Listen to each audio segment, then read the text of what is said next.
If the regression line y on x का मतलब है कि y is dependent upon x is y is equal to 16 minus 1.5x, then due to every increase in x, यानी कि independent variable में एक unit के increase करने से what is the effect on y। तो हमें पता है कि जो b होता है इस इक्वेशन में वो हमें बताता है कि with the increase of every unit of x y में कितना चेंज आएगा, तो डैट इज़ 1.5 और माइनस में है, तो उसका ये मतलब है कि 1.5 का डिक्रीज़ होगा। ऑप्शन ए कहती है जी इंक्रीज बाय 16, नहीं। ऑप्शन बी कहती है जी इंक्रीज बाय 16 माइनस 1.5, नहीं। Decrease by 1.5%, 1.5, yes this is correct option. तो option C is correct option. Next question की तरफ चलते हैं। Regression line y is equal to 2 + 3x is given, you are required to find the changes in y due to 1 unit increase in x। Same question है और इस दफ़ा जो हमारा जो b है दैट इज़ +3, तो हम कह सकते हैं कि y will be increase bye 3 units, option A, right. Next question, the linear relationship between A dependent and independent variable is called. अच्छा जी, डिपेंडेंट और इंडिपेंडेंट वेरिएबल के दरमियान में जो लीनियर रिलेशनशिप होता है हम उसे रिग्रेशन लाइन कहते हैं, जी नहीं, हम उसे रिग्रेशन कॉफिशिएंट कहते हैं, जो बिल्कुल ठीक है। और कॉफिशिएंट ऑफ कोरिलेशन तो अभी हमने पढ़ा ही नहीं है, ठीक है जी। तो regression coefficient will be the answer. It is logical that rubber tyres used by the vehicle deteriorates over time, जो बिल्कुल ठीक है, टायर घिस जाते हैं। The correlation between the remaining amount of rubber on tyre and the number of miles they have been driven is positive, negative, might be any none of these. अच्छा जी, correlation calculate करने के लिए कहा है कि टायर की amount जो रह गई है घिसने के बाद, यानी कि घिसने के बाद टायर कम होता चला जाता है, and the number of miles they have been driven, और कितने मील इन्होंने सफ़र कर लिया, तो जितना ज़्यादा सफ़र करेंगे उतना कम टायर रह जाएगा। तो क्लियरली इनके दरमियान में एक नेगेटिव कोरिलेशन नजर आ रहा है।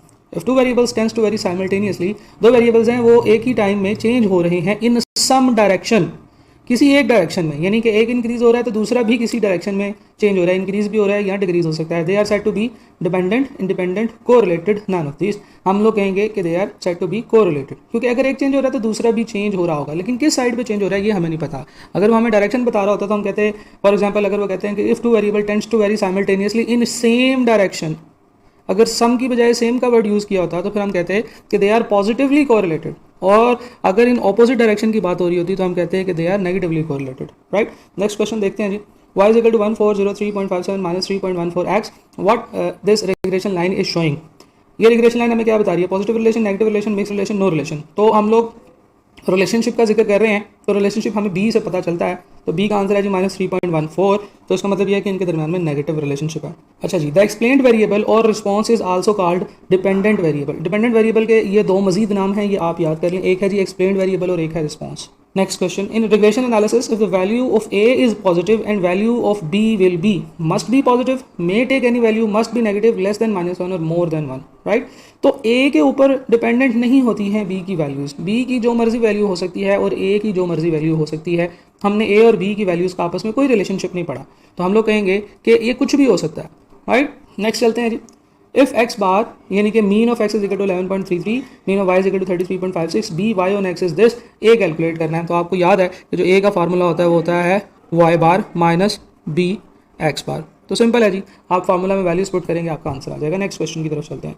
If the random sample of 9 observations yielded a value of summation X, summation Y, summation X Y और summation X square, B calculate करना है। तो बी का फार्मूला था जी N summation X Y minus summation X summation Y divided by N summation X square minus summation X whole square. ये था जी। Summation X Y चाहिए आपको, दिया हुआ है। समेशन एक्स समेशन वाई चाहिए आपको, ये दोनों भी दिए हुए हैं। समेशन एक्स स्क्वायर चाहिए आपको, ये भी दिया हुआ है, राइट। तो सारे वेरिएबल्स दिए हुए हैं, आपने सिर्फ इस फार्मूला में वैल्यूज पुट करनी है और बी का आंसर सॉल्व करना है, ये आप खुद कर सकते हैं। अगले सवाल की तरफ चलते हैं।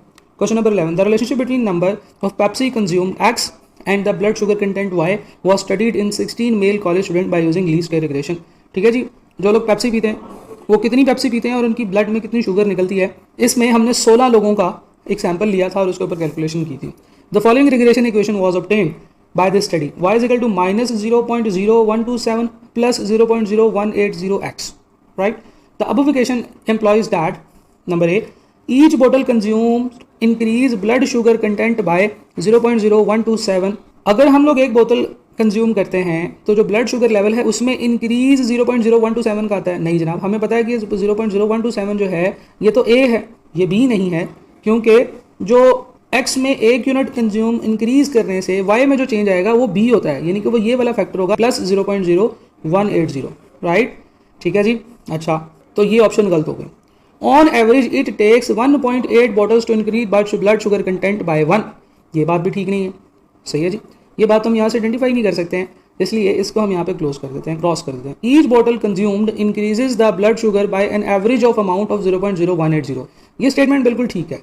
इसमें इसने कहा है कि एक बोतल को कंज्यूम करने से एक्स अगर हम लोग 1 से इंक्रीज करें तो blood sugar level on average का वर्ड भी उसने यूज़ कर दिया है, 0.018 से इंक्रीज हो जाता है। सही है जी, तो this is correct statement. Next option देखते हैं जी, each bottle consumed increases blood sugar by exactly 0.018। तो हमने कहा कि ये भी गलत है क्योंकि इसमें एग्जैक्टली का वर्ड यूज़ किया हुआ है। तो इस तरह की स्टेटमेंट्स में आपको पता है कि हम क्या करते होते हैं, हम करेक्ट स्टेटमेंट के अलावा जो इनकरेक्ट स्टेटमेंट्स होते हैं उसमें गलतियां आइडेंटिफाई करते हैं। तो पहली जो स्टेटमेंट है वो इनकरेक्ट है, उसने कहा है कि each bottle consumed increases the blood sugar content by 0.0127, ये अमाउंट गलत है। ऑप्शन बी में देखें, on average it takes 1.8 bottles, ये स्टेटमेंट ही गलत है कि इट टेक्स 1.8 बॉटल्स, 2 बोतल पीने से हमारा ब्लड शुगर कंटेंट 1 से इंक्रीज नहीं होता। देखे ना, 0.01 से इंक्रीज होता है जब हम एक बोतल कंज्यूम करते हैं, तो 0.02 से या 0.0386 से इंक्रीज हो जाएगा, 1 से थोड़ी इंक्रीज होगा। सही है जी। और जो ऑप्शन डी है इसमें जो गलती है वो है एग्जैक्टली वाले वर्ड की, एग्जैक्टली नहीं होना चाहिए था, ऑन एवरेज होना चाहिए था। नेक्स्ट क्वेश्चन की तरफ चलते हैं जी। A regression analysis between sales in ₹1000 and advertisement in ₹1000, ये दोनों थाउजेंड्स में लिखी हुई है। सेल्स भी हैं जिसको हम एक्स कहते हैं और एडवर्टाइजमेंट भी है जिसको हम वाई कह रहे हैं। Resulted in the following least के regression line, y is equal to 80 + 5x। अच्छा, यहाँ पे सबसे पहले तो हमने ये देखना है कि क्या सेल्स डिपेंडेंट है एडवर्टाइजमेंट के ऊपर या एडवर्टाइजमेंट डिपेंडेंट है सेल के ऊपर। देखें, आप एडवर्टाइजमेंट क्यों करते हैं, ताकि आप सेल्स इंक्रीज कर सकें। इसका ये मतलब है कि सेल्स आपकी एडवर्टाइजमेंट पे डिपेंडेंट है, तो advertisement will be x and sales will be y, right? तो sales are dependent upon advertisement, तो y is equal to 80 + 5x. This implies that an advertising increase by ₹1000, अगर हम एडवर्टाइजमेंट में x में 1000 का इंक्रीज कर देंगे तो सेल्स में इंक्रीज होगा 5000 का। जी बिल्कुल ठीक है, x के साथ 5 लिखा हुआ है ना, और सारी अमाउंट क्योंकि थाउजेंड्स में है, तो ये स्टेटमेंट बिल्कुल ठीक लिखी हुई है कि अगर हम x में 1 का इंक्रीज करेंगे तो सेल्स में 5 का इंक्रीज हो जाएगा। अब क्योंकि हर जगह पे हम लोग हज़ार में डील कर रहे हैं, तो x में अगर 1000 का इंक्रीज करेंगे तो सेल्स हमारी 5000 से इंक्रीज होंगी। दूसरी ऑप्शन देखते हैं और इसमें गलती तलाश करते हैं। As advertising increase by ₹1000, sales increase by 80,000। नहीं जनाब, ये बात गलत है, सेल्स 80,000 से इंक्रीज नहीं होंगी, 80,000 तो ए है, बी नहीं है, तो इसलिए यहाँ पे ये गलती भी है। ऑप्शन सी की तरफ चलते हैं, इसमें गलती तलाश करते हैं। एज एडवर्टाइजिंग इंक्रीज बाय ₹5, 5 रुपयों का तो जिक्र ही नहीं है। जो बी होता है वो हमें 1 रुपये के इंक्रीज की बात करता है, sales will be increase by 80, तो ये स्टेटमेंट भी गलत है। ठीक है जी, तो नन ऑफ दीज, तो हम लोग फिर ऑप्शंस को अज्यूम ही नहीं करते हैं। तो ये तो हमने पहले भी डिस्कस किया हुआ है कि नन ऑफ दीज की ऑप्शन इसलिए डाल देता है क्योंकि उसके पास कोई चौथी ऑप्शन नहीं बन रही होती। ठीक है ना जी, तो करेक्ट आंसर जो है, correct answer that is option A. आगे चलते हैं जी। The correlation between shoe size and IQ, देखें शू साइज और IQ में कोई रिलेशनशिप नहीं होता है, आपने खुद से डिसाइड करना होता है कि क्या वाकई इन दो वेरिएबल्स के दरमियान कोई रिलेशनशिप है, क्योंकि मोस्टली इस तरह की मुहावरे बहुत ज़्यादा मशहूर हुए हुए हैं, लेकिन इस तरह की कोई आपको साइंटिफिक एक्सप्लेनेशन नहीं मिलती है। तो हम लोग कहेंगे कि शू साइज और IQ में कोई रिलेशनशिप नहीं है।